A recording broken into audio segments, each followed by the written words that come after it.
অন্যদিকে বীরভূমে উদ্ধার শতাধিক ভোটার কার্ড। কেতুগ্রাম বিধানসভার ভোটার কার্ড উদ্ধার ঘিরে উত্তেজনা। ঘটনার তদন্তে কীর্ণাহাট থানার পুলিশ বুথ লেভেল অফিসারকে আটক করে জিজ্ঞাসাবাদ চলছে। আমাদের প্রতিনিধি বনা বীরবংশী রয়েছেন আমাদের সঙ্গে টেলিফোন লাইনে। বনা, কিভাবে এলো এই ভোটার কার্ডগুলি, কি জানা যাচ্ছে এখনো পর্যন্ত? দেখো, এই পুরো ঘটনাটাকে নিয়েই ইতিমধ্যেই বীরভূমের কীর্ণাহাট থানার পুলিশ ঘটনাস্থলে গেছে এবং পুরো বিষয়টি নিয়ে পুঙ্খানুপুঙ্খভাবে কিন্তু তদন্ত প্রক্রিয়া শুরু হয়েছে।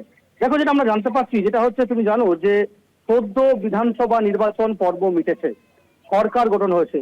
তারপরেও বলা যেতে পারে যে বীরভূমের কীর্ণাহাট থানার অন্তর্গত কীর্ণাহারের যেটি পশ্চিম পাড়া, সেখানে একটি মাঠের মধ্যে শতাধিক ওপর ভোটার কার্ড কিন্তু সেখান থেকে উদ্ধার হয়েছে এবং যে ভোটার কার্ড উদ্ধার হয়েছে সেই ভোটার কার্ড দেখা যাচ্ছে যে সেগুলো সব পূর্ব বর্ধমান জেলার কেতুগ্রাম যে বিধানসভা, সেই বিধানসভার অন্তর্গত সেখানকার বাসিন্দা, সেখানকার ভোটার, সেখানকার এপিক নাম্বার। খুব স্বাভাবিকভাবে একেবারেই তুমি বুঝতে পারছো যে ওপারে হচ্ছে পূর্ব বর্ধমান, এপারে হচ্ছে বীরভূম। তার ঠিক মধ্যবর্তী এলাকায় এই কীর্ণাহারে উদ্ধার রীতিমতো চাঞ্চল্য ছড়িয়েছে।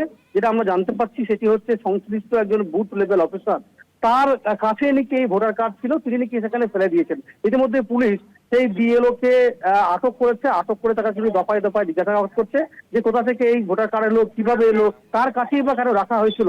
সব মিলিয়ে পুরো ঘটনায় রীতিমতো চাঞ্চল্যকর পরিবেশ তৈরি হয়েছে। তার কারণ তুমি বুঝতে পারছো যে এই শতাধিক ভোটার কার্ড কিভাবে তার কাছে এলো, এটা একটা তদন্ত সাপেক্ষ ব্যাপার। কেনই বা অন্যের কার্ড তার কাছে, ভোটার কার্ড তার কাছে আসবে, পরিচয়পত্র, এটা নিয়ে কিন্তু প্রশ্ন উঠছে এবং ইতিমধ্যেই পুলিশ তদন্ত প্রক্রিয়া চলছে এবং পুরো ঘটনায় রীতিমতো চাঞ্চল্যকর পরিবেশ তৈরি হয়েছে, সেটা কিন্তু বলা যেতে পারে। ধন্যবাদ জানাবো মনা।